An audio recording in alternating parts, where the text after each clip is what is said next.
Rádio Rio de Janeiro, a emissora da Fraternidade, passa a apresentar Luz na Penumbra, programa que leva ao seu coração a mensagem da doutrina espírita.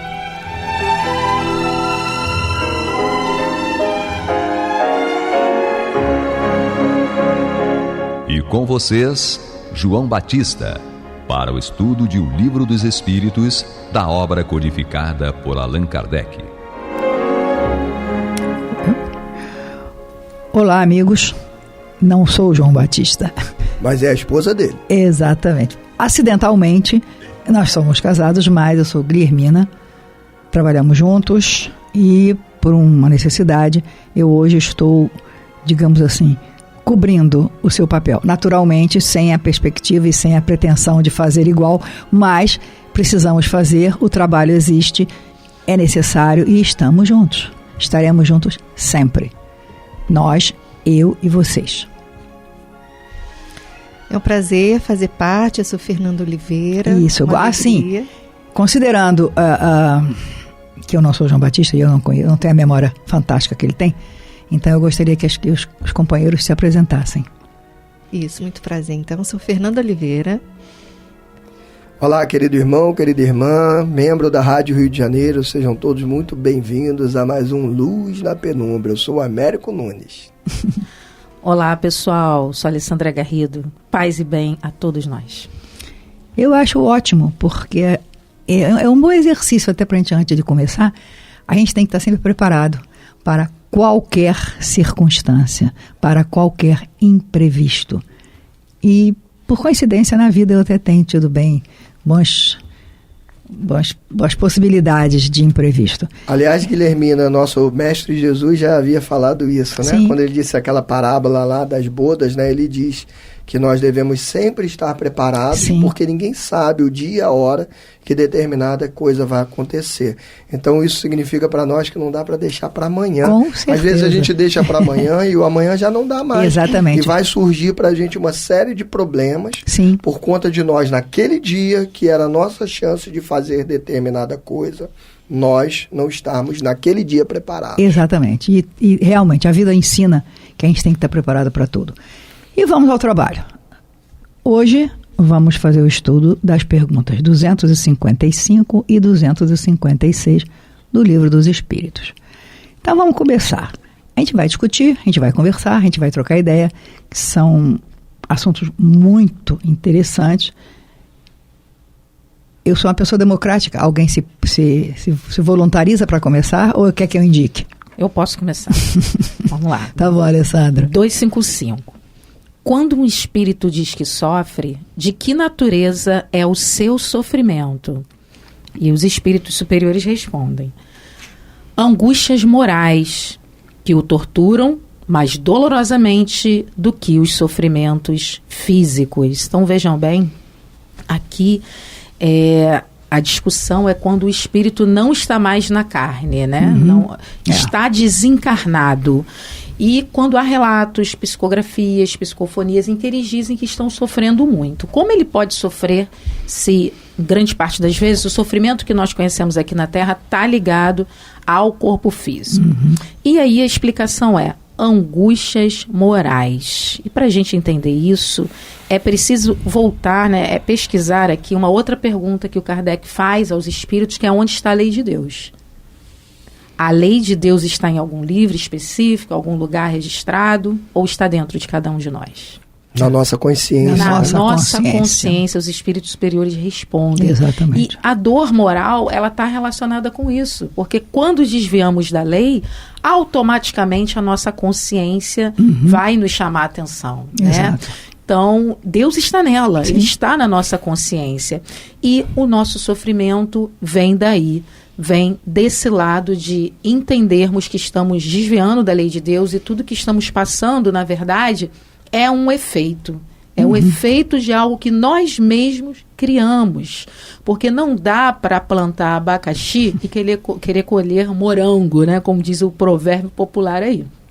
Então, tudo que nós plantamos, nós vamos colher.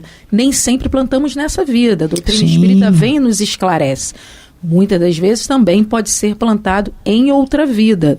E o nosso sofrimento, ele está sempre atrelado a nós mesmos, a algo que nós construímos, né? Porque Deus não criou ninguém para sofrer. Sim. Né? Fomos criados para sermos felizes, mas ainda insistimos no erro, ainda damos atenção ao que não nos vai fazer crescer. Que maravilha. Eu queria propor, se a Guilhermina me permitir, que a gente entendesse um pouquinho melhor, aprofundasse um pouquinho melhor essa questão do sofrimento e da dor.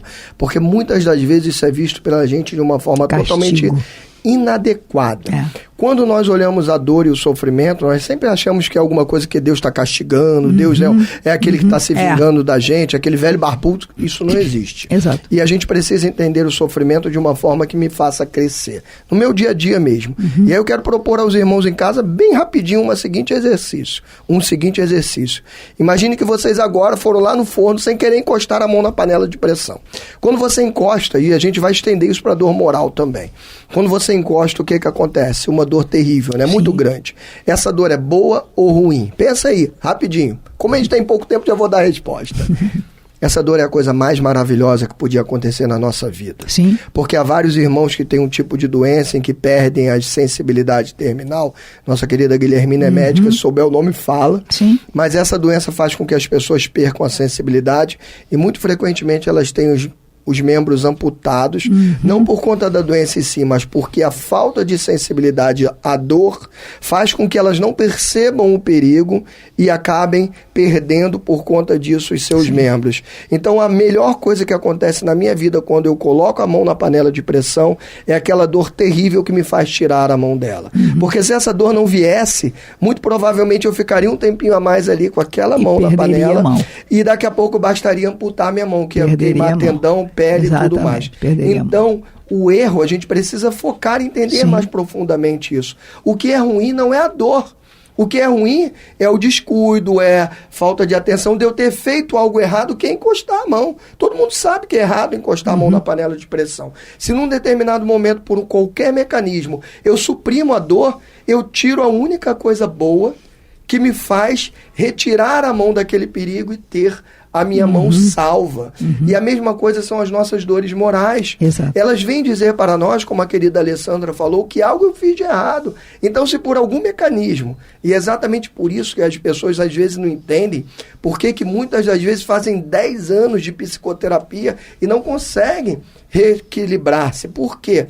Porque muitas pessoas, e não é culpa do terapeuta, o terapeuta precisa também do paciente ajudando, e muitas das pessoas vão lá simplesmente para se livrar da sua dor moral. Sendo que quando tira a dor moral, ela tirou o único componente que o faria mudar de verdade, assim como a dor material. Aquela dor moral que a gente sente, que se chama remorso, angústia quando eu faço algo errado, é aquilo que me mostra que eu estou errado, que eu preciso mudar algo. Se eu vou lá e faço aquela catarse, libero tudo, que é o primeiro mecanismo da psicologia, ali é a catarse. A pessoa desabafa, eu desabafo aquilo tudo e saio levinho dali, e não tenho mais aquela dor, mas também não me conscientizei que preciso não fazer de novo, a retirada daquela dor acaba me atrapalhando, porque eu vou fazer aquilo ali com mais frequência. Então, vamos enxergar a dor de uma forma diferente, porque a partir do momento que eu enxergo de forma diferente, eu ataco o problema real, que é aquilo que eu faço de errado para gerar a dor material ou moral. Exato.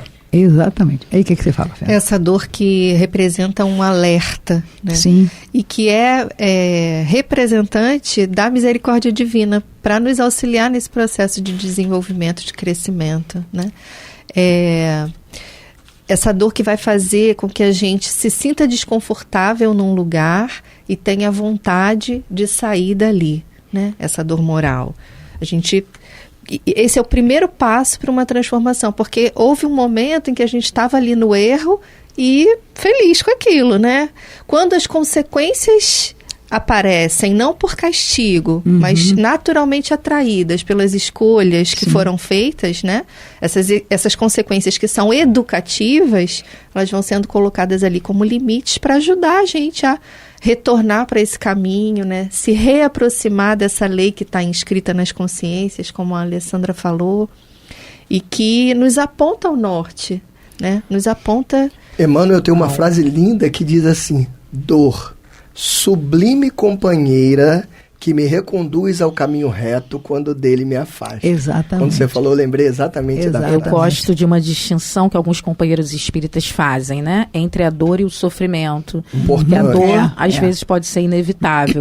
Mas o sofrimento, que é a permanência, né? É aquele conflito íntimo em que você fica ali se alimentando e viciado naquele processo de dor, ele pode ser evitado. E eu gosto muito também de trazer essa reflexão que o sofrimento ele está muito associado com o afastamento de Deus, com a nossa conexão com Deus. Entendam a conexão com Deus não com religião. Sim, porque tem muitas pessoas que não são religiosas e são Exatamente. extremamente espiritualizadas e conectadas com Deus. Né? Então, quando nos afastamos dessa conexão com Deus, nós sofremos, porque queremos estar no controle e tomar, assim, ter o controle, ter o domínio de tudo que nós não temos.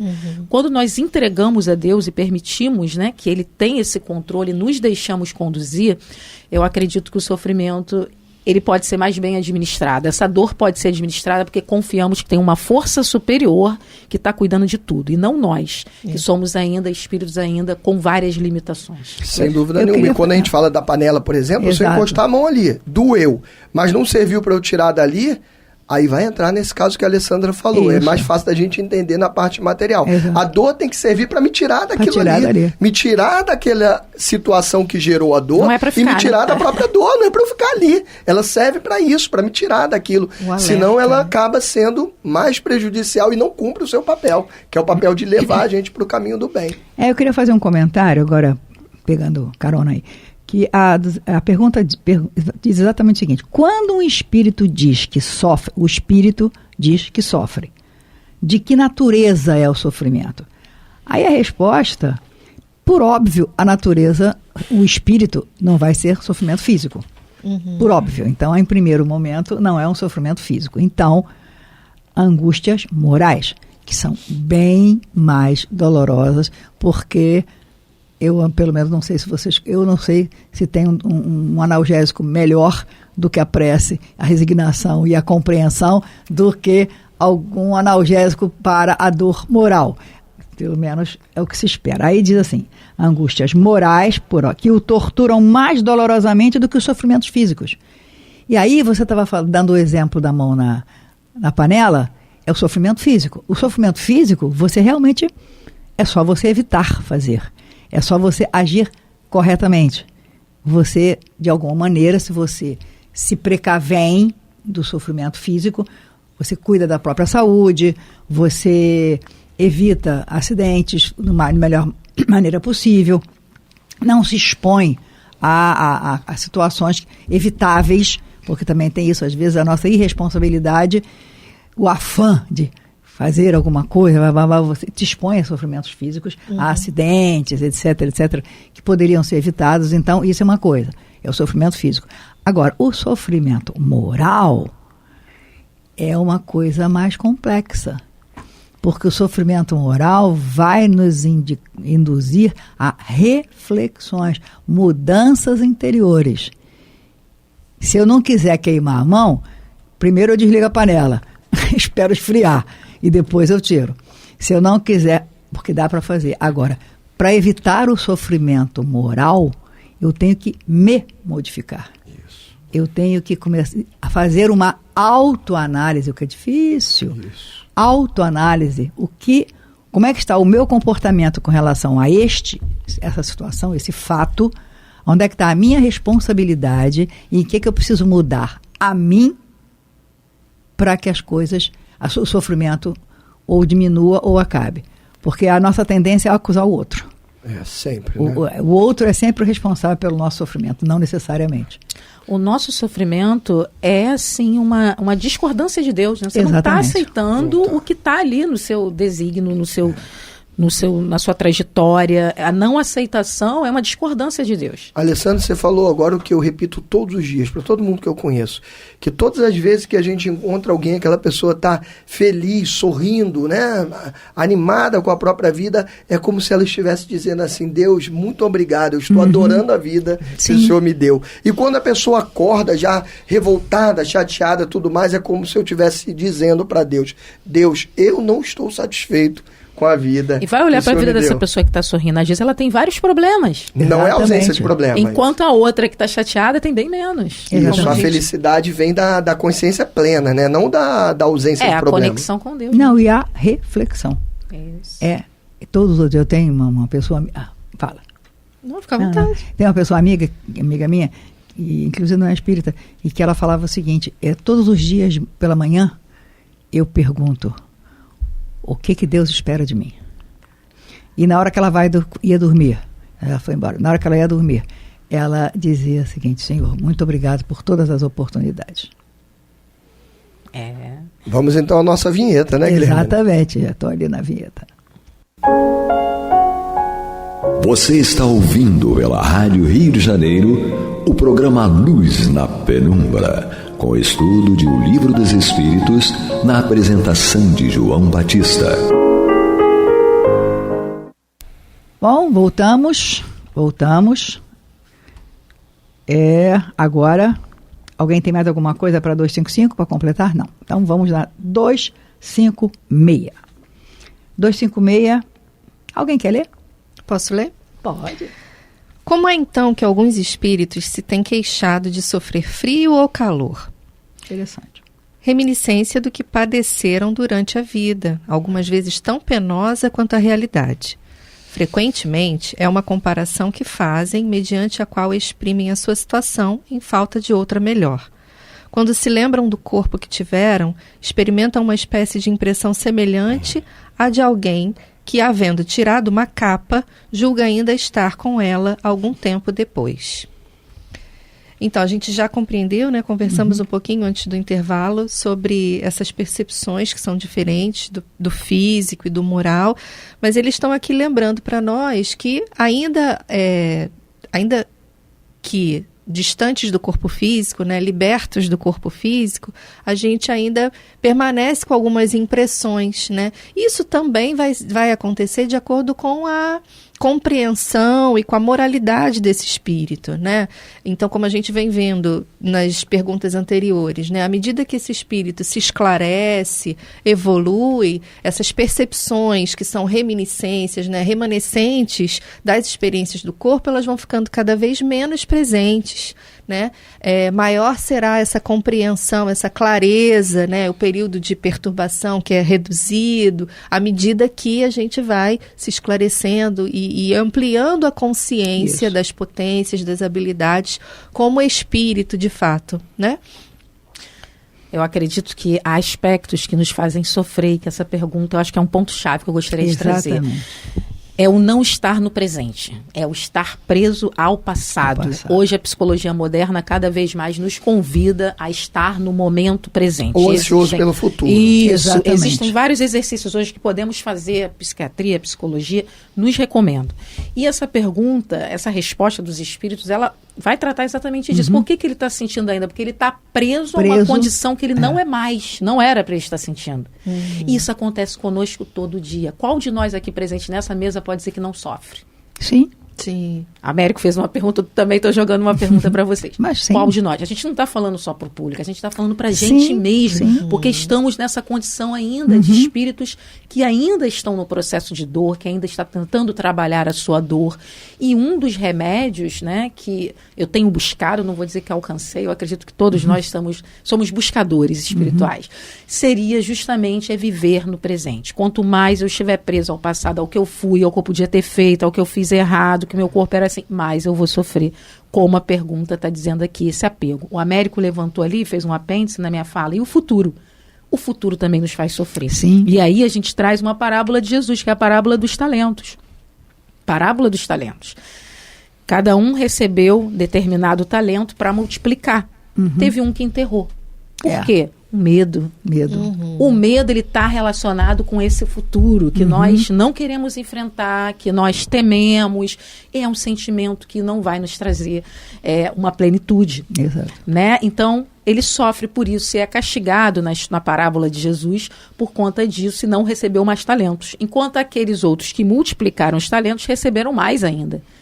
Fica pra gente a aprendizagem aí de viver mais o presente, confiar mais no presente e não estar ficarmos tão presos ao passado e ao futuro, que vai trazer dor, vai trazer depressão, vai trazer ansiedade, doenças psíquicas que estão ligadas a essa falta de presente na nossa vida. Porque nós temos tantas potencialidades para multiplicar.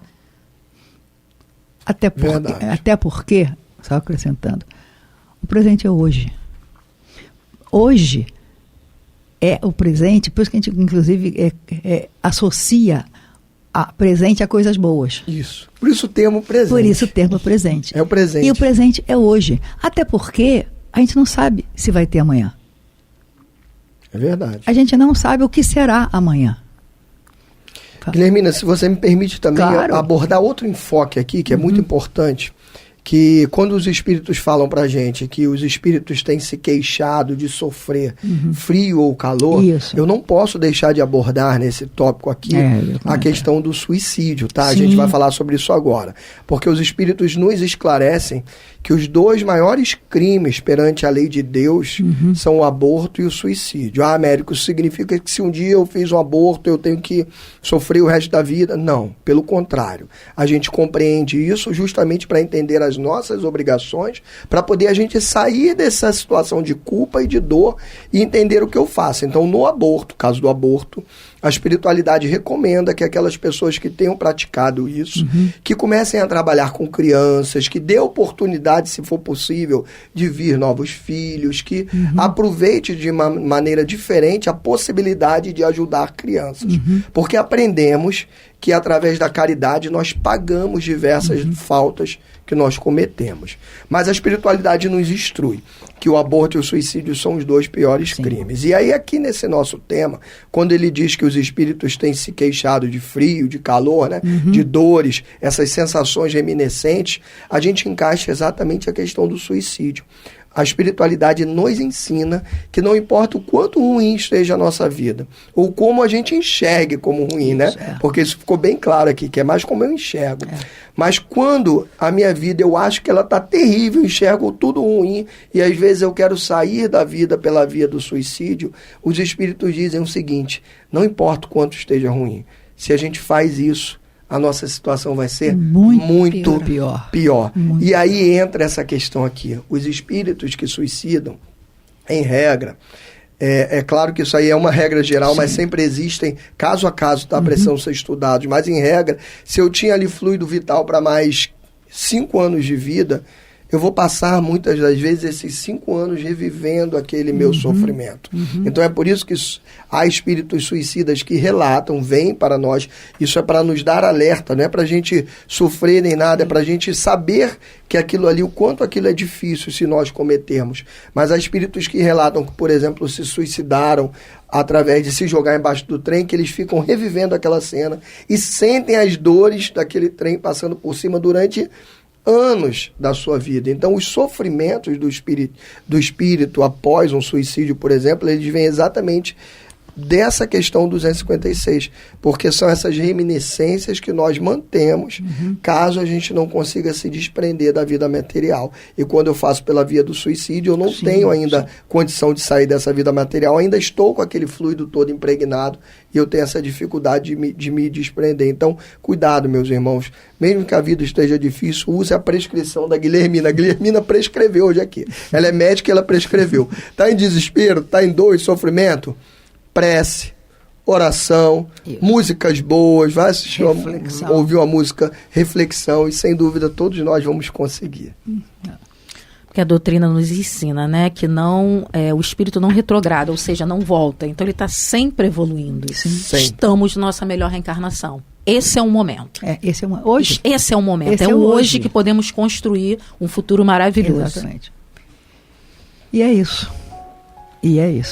E graças a Deus. Graças a Deus. Graças a Deus. Vamos mandar um beijo no coração de cada querido irmão, cada querida irmã. Muito obrigado a todos, muito obrigado a quem estava conosco e que continuemos juntos.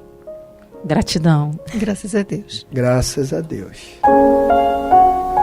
Você está ouvindo o programa Luz na Penumbra.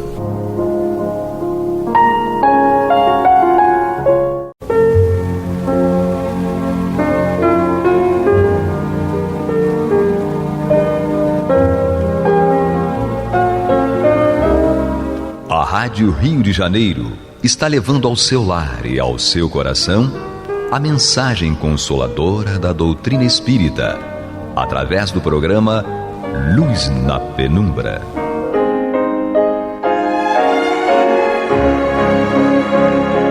E com vocês, Antônio de Pádua Barbosa, para comentar o Evangelho segundo o Espiritismo, da obra codificada por Allan Kardec. Muito boa noite, meus amigos. Estamos aqui mais uma vez dando continuidade ao programa Luz na Penumbra, no qual nós tecemos comentários a respeito do livro O Evangelho segundo o Espiritismo, de Allan Kardec. Nós estamos no seu capítulo 17, Sede Perfeitos, e no programa anterior nós procuramos esclarecer a todos a respeito da explicação, da interpretação que Allan Kardec dá a essa máxima de Jesus: sede perfeitos, quão perfeito é o vosso Pai Celestial. Eu acredito que nós já estamos bem esclarecidos a respeito disso. Agora, Kardec, nesse item terceiro aqui, cujo título é O Homem de Bem, ele vai nos mostrar as características do homem de bem. E quem é o homem de bem? É o homem que pratica a caridade. Porque se nos primeiros itens ele tentou explicar o que Jesus quer de nós, como devemos agir, e nos demonstrou que a prática da caridade é a maneira pela qual nós temos de atingir a tal perfeição relativa, isso no grosso modo, isso falando de forma geral, forma genérica. Agora ele vai nos botar dentro dos detalhes, do dia a dia, do feijão com arroz, de como devemos agir para sermos considerados a pessoa caridosa que ama o inimigo, que ora por aquele que nos odeiam, né, que está buscando atingir a perfeição. E nós tentamos ser isso no geral. Agora, no dia a dia, como é que eu tenho que agir? Ele vai dizer aqui, vai nos dar o exemplo do homem de bem. O homem de bem é quem cumpre isso que ele está dizendo aqui. Então ele vai nos dizer o seguinte: o verdadeiro homem de bem é o que cumpre a lei de justiça, de amor e caridade na sua maior pureza. Se ele interroga a consciência sobre seus próprios atos, perguntará a si mesmo se não violou essa lei, se não praticou o mal, se fez todo o bem que podia, se desprezou voluntariamente alguma ocasião de ser útil, se ninguém tem nenhuma queixa dele, enfim, ele fez a outro em tudo que gostaria que ele fizesse. Então isso aqui é o paradigma do homem de bem. O homem de bem analisa a sua consciência, passa limpo a sua consciência e vê o que ele fez ou deixou de fazer que demonstrasse ou não se ele realmente está praticando a caridade ou não está praticando a caridade. Se ele realmente não vir em nenhum dos seus atos ou pensamentos nenhuma atitude que seja contrária à caridade, então ele pode se considerar que está no caminho de se tornar um homem de bem. O homem de bem tem fé em Deus, em sua bondade, na sua justiça, em sua sabedoria. O homem de bem tem fé em Deus e na bondade de Deus, na justiça de Deus, na sabedoria de Deus. Sabe que nada acontece sem a permissão de Deus e se submete à sua vontade em todas as coisas. Então, o homem de bem tem que ter consciência de que Deus está acima de tudo e de todos. Que nada acontece sem a permissão de Deus. Tem que ser humilde para com Deus, como nos propõe o Buda.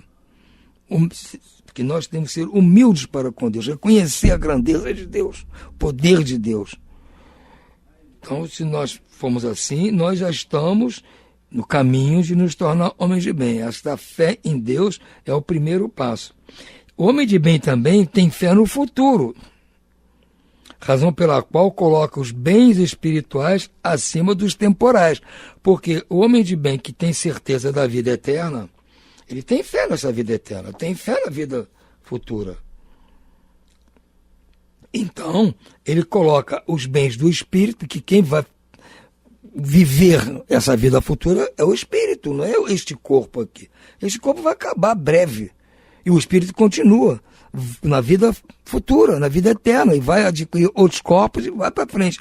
Então, ele diz assim, o homem que tem fé no futuro, ele está mais preocupado, ele coloca a sua razão nos bens espirituais, de forma a ficarem acima dos bens temporais, os bens que satisfazem a este corpo.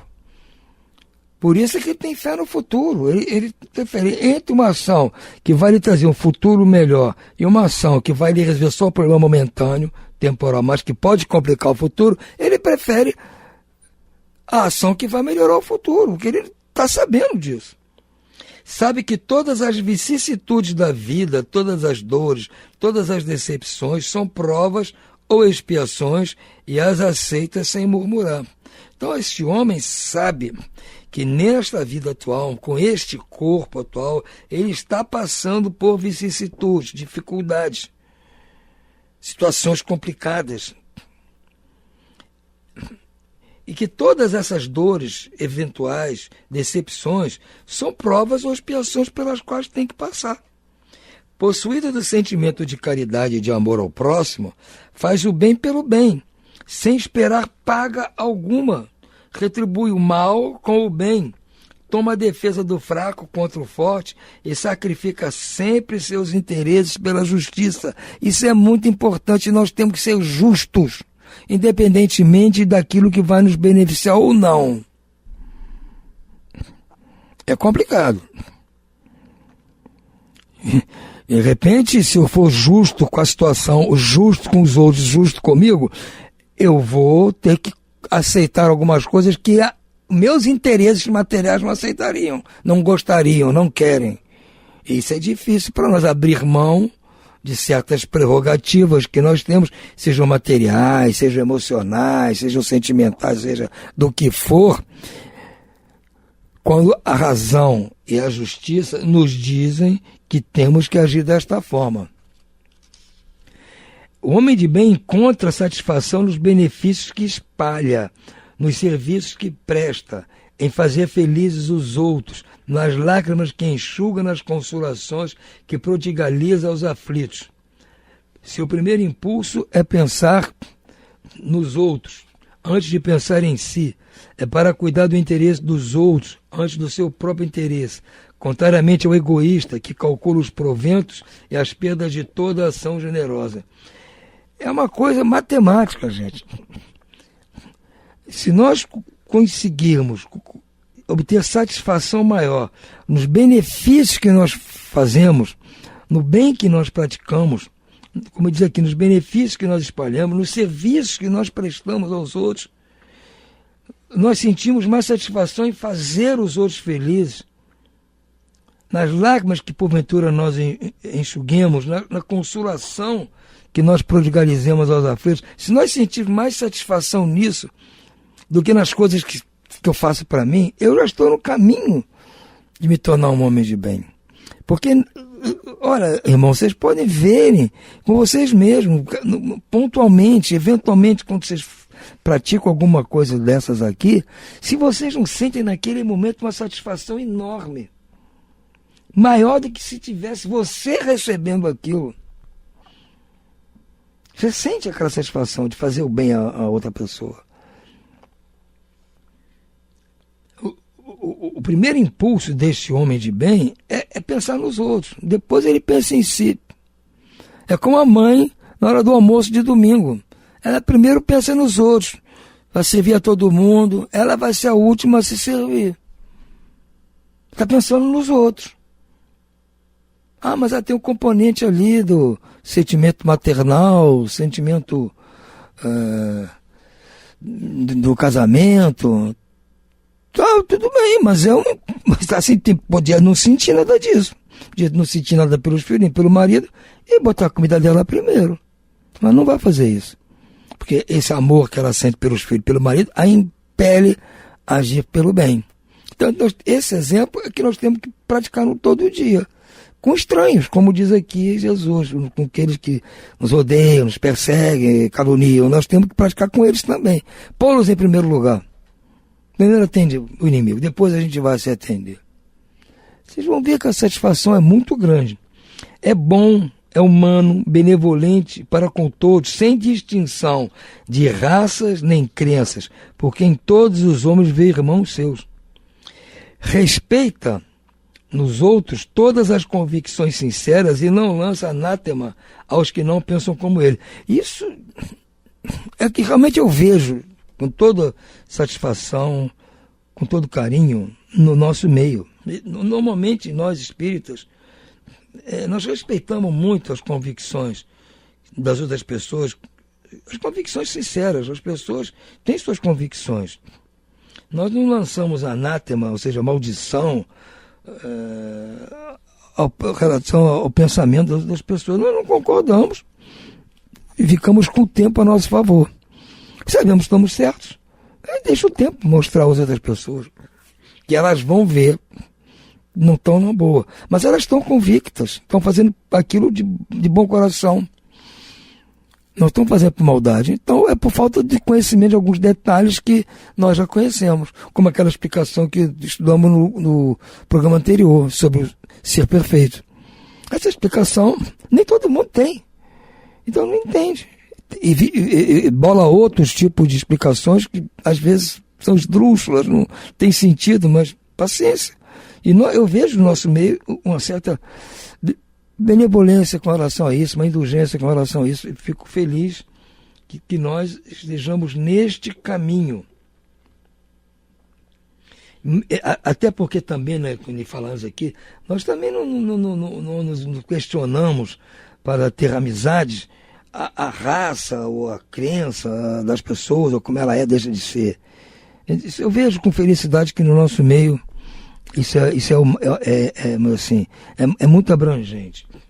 Em todas as circunstâncias, a caridade é o seu guia, ou seja, o guia do homem de bem, pois ele está ciente de que aquele que prejudica a outrem com palavras malévolas, que fere com seu orgulho ou seu desprezo a suscetibilidade de alguém, que não recua à ideia de causar um sofrimento, uma contrariedade, ainda que ligeira, quando a pode evitar, falta ao dever de amor ao próximo e não merece a clemência do Senhor.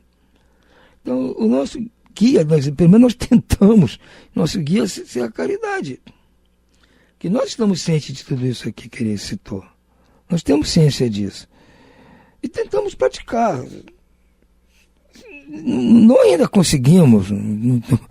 Eu falo por mim mesmo. Eu tenho uma série de defeitos, todas essas coisas aqui.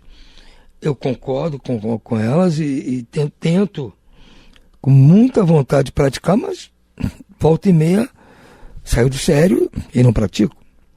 Mas eu não fico me esconjurando por causa disso, porque eu sei, bom, errei, agora vou me esforçar para que isso não se repita. E vou tentando, e espero estar diminuindo esses eventos que são contrários a isso aqui. Mas eu tenho ciência de que isso tem que ser praticado. Me esforço para praticar. E tenho certeza que todos vocês estão fazendo a mesma coisa. O homem de bem não tem ódio, nem rancor, nem desejo de vingança. A exemplo de Jesus, perdoa e esquece as ofensas, não se lembrando senão dos benefícios, por saber que lhe será perdoado conforme houver perdoado. Essa história é no caso do perdão para aquele que comete crime hediondo. Como eu disse, qual é a alternativa ao perdão? É odiar? Será que esse ódio vai contribuir com alguma coisa? Então, se nós conseguimos, em relação a essas pessoas que nos causam mal, nós não termos ódio nem rancor, nem desejo de vingança, já é um grande passo. Nós não vamos conseguir agir como se nada tivesse acontecido. Não estamos nesse nível ainda, como isso aqui. Jesus agiria assim, perdoa, esquece as ofensas. Jesus, mas nós estamos tentando. Ele é o exemplo, é o guia, o modelo. Nós estamos tentando seguir. Nossos esforços são muito bem-vindos, São eles que provocam a melhora em nós, o esforço que nós fazemos para alcançar isso. O homem de bem é indulgente para as fraquezas alheias, porque sabe que também necessita de indulgência e se recorda destas palavras do Cristo: atire a primeira pedra aquele que estiver sem pecado. Nós somos pródigos em pedir indulgência para as nossas faltas, nossos erros, para os nossos pecados.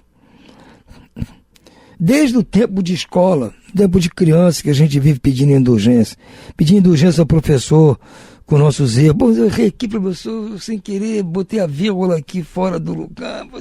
Pô, me dá uma colher de chá, perdoa dessa vez.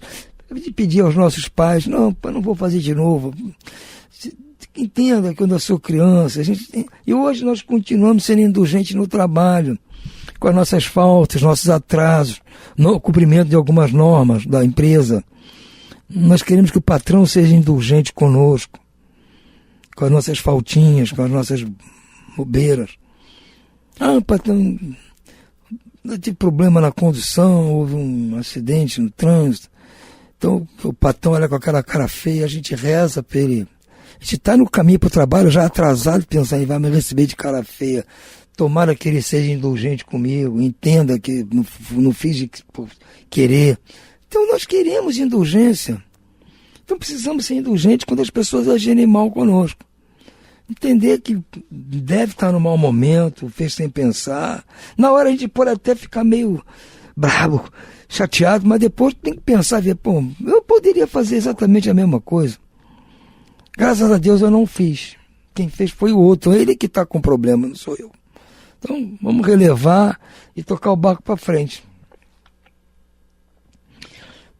Não se compraz em rebuscar os defeitos alheios nem em evidenciá-los. Se a necessidade a isso obriga, procura sempre o bem que possa atenuar o mal. É o famoso passar pano.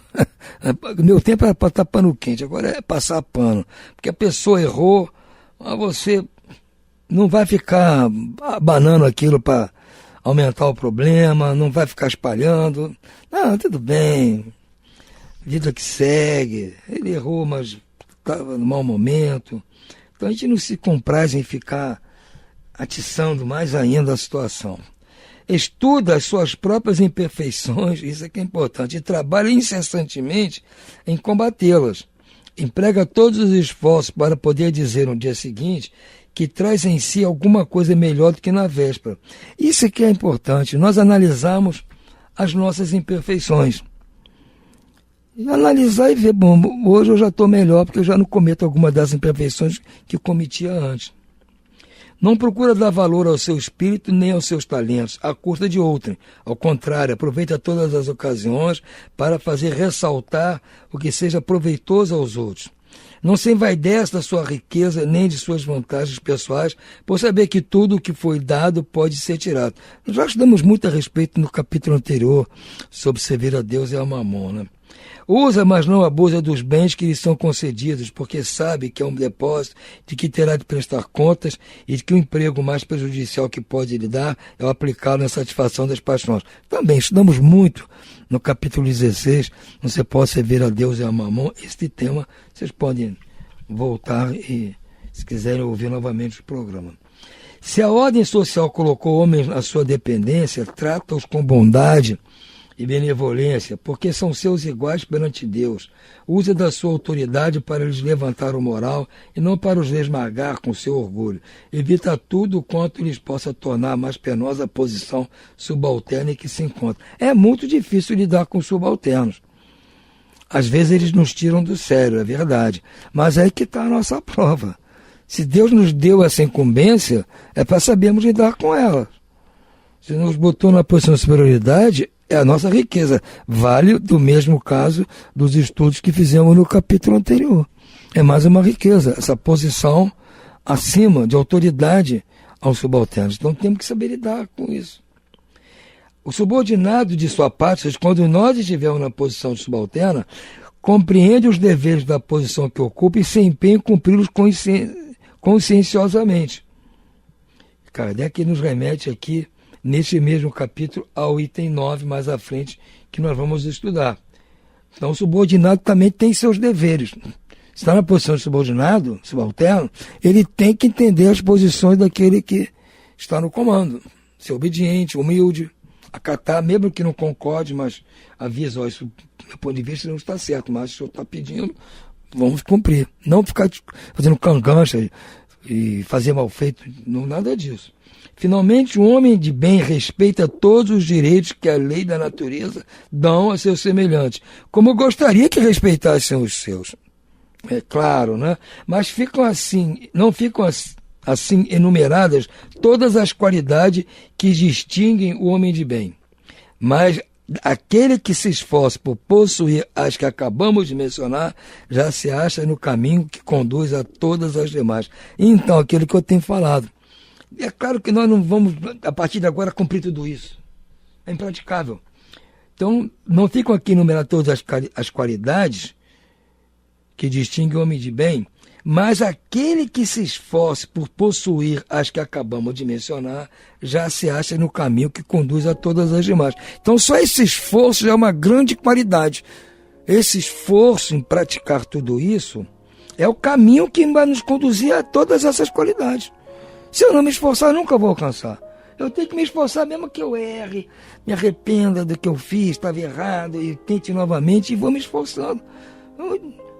Essa é a ideia. Ninguém vai de uma hora para outra virar perfeito, ser homem de bem. Não, isso é um esforço, é um trabalho. Tudo no universo é movido em função do trabalho. É uma valência da física. Trabalho. Que é igual a energia. Então, tudo está envolvido no trabalho, é a energia que se consome para executar a tarefa. E isso que faz nos fazer melhor. Então, pessoal, vamos ficando por aqui hoje, mas eu acho que o recado de Kardec está dado para nós. Vamos tratar esse assunto com muita atenção. Uma boa noite a todos e muita paz.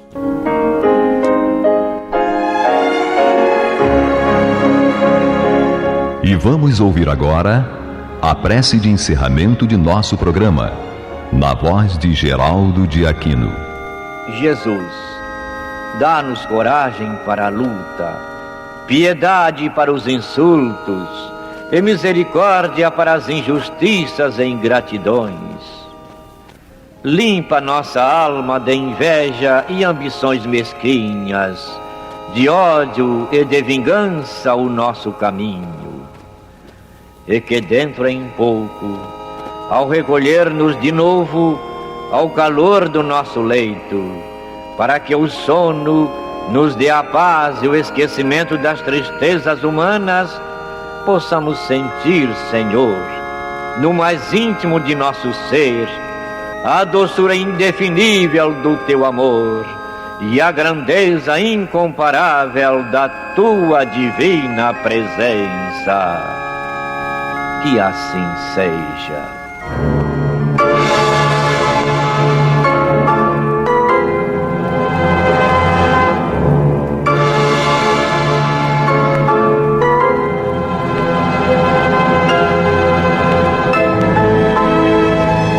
Acabamos de apresentar o programa Luz na Penumbra, que voltará a ser apresentado amanhã às 21 horas nesta emissora.